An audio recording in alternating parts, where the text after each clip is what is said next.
In the heart of Byzantine Empire, power was a complex web of politics, religion, and ambition. But few figures in history wielded influence as strangely as Byzantine eunuchs. These were men who, after being castrated, rose to high positions within the empire, sometimes even commanding armies or serving as the emperor's most trusted advisors. But their influence didn't stop there. In one of the most fascinating yet often overlooked chapters of Byzantine history, eunuchs lead rebellions, challenging the empire itself. In the Byzantine world, eunuchs occupied a unique social status. Castration, painful as it was, offered them a path to power. Eunuchs couldn't father children, meaning they posed no threat to imperial family's bloodline. They were seen as safe advisors, loyal only to the emperor, with no family dynasty of their own to advance. This lack of personal ambition in the traditional sense gave them an edge, making them trustworthy, or so the emperors thought.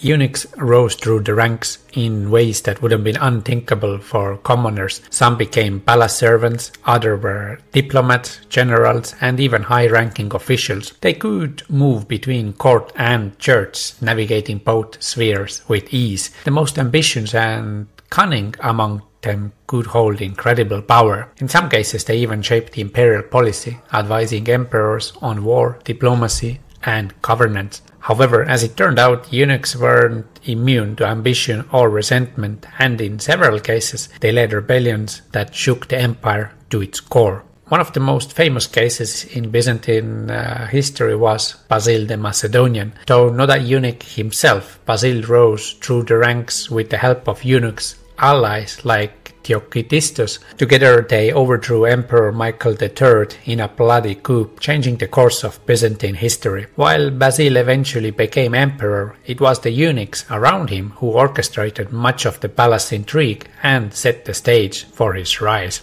But one of the most dramatic examples of eunuch-led rebellion came in the form of a man named John the Orphanotrophos. John was a eunuch who held the powerful position of Orphanotrophos, or head of the orphanage. However, this title belied his true influence. John served as the right-hand man to Emperor Romanus III and later became instrumental in the rise of Emperor Michael IV. John's influence was so extensive that he controlled much of the empire from behind the scenes. Yet, when his power was threatened, John was not one to back down quietly. After Emperor Michael IV passing, John manipulated his way into keeping power by placing Michael's nephew, Michael V, on the throne. However, when Michael V tried to sideline John and other eunuchs, the palace erupted in conflict. John, alongside other eunuchs, instigated a revolt against Michael V, eventually resulting in emperor's downfall. This rebellion was one of the few moments when eunuchs openly challenged imperial authority. The fallout was brutal.